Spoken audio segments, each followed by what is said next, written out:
Bonjour, ici Dr. Alexandra. Aujourd'hui, je vous parle des fascias. Donc, c'est quoi une fascia? C'est un petit peu toutes les enveloppes qu'on a dans le corps. Il y en a vraiment partout, autour des muscles, autour des organes. Donc, c'est comme des enveloppes protectrices. Ça a aussi une fonction pour nourrir un petit peu. Fait qu'il y a un petit peu de cellules conjonctives, des cellules de gras. Il y a des vaisseaux sanguins qui passent pour aller nourrir les différentes régions. Puis, ça a aussi un rôle, disons, ça va envelopper le muscle. Fait que ça va aider dans la contraction, la puissance qui est générée par le muscle, la fascia va aider aussi.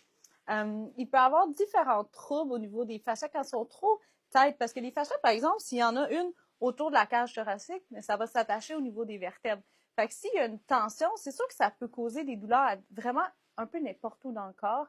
Quand il y a une inflammation ou une contraction, ou quand la fascia elle est plus tight, comme on dit, là, comme plus, je me souviens plus du terme en français, mais vous comprenez ce que je veux dire, ça peut causer différents types de douleurs. Fait que le plus souvent qu'il y a un problème au niveau des fascias, ça va être de faire, par exemple, la physio, des étirements. Il y a aussi la nutrition qui peut aider pour diminuer l'inflammation, générer comme favoriser l'élasticité et tout ça. Fait que je sais pas si ça répond, ça vous aide à mieux comprendre. Fait qu'en gros, là, si je résume, c'est des enveloppes protectrices. Ça aide à lubrifier parce que c'est entre les différents organes, entre les différents muscles, fait que ça permet de glisser mieux un sur l'autre.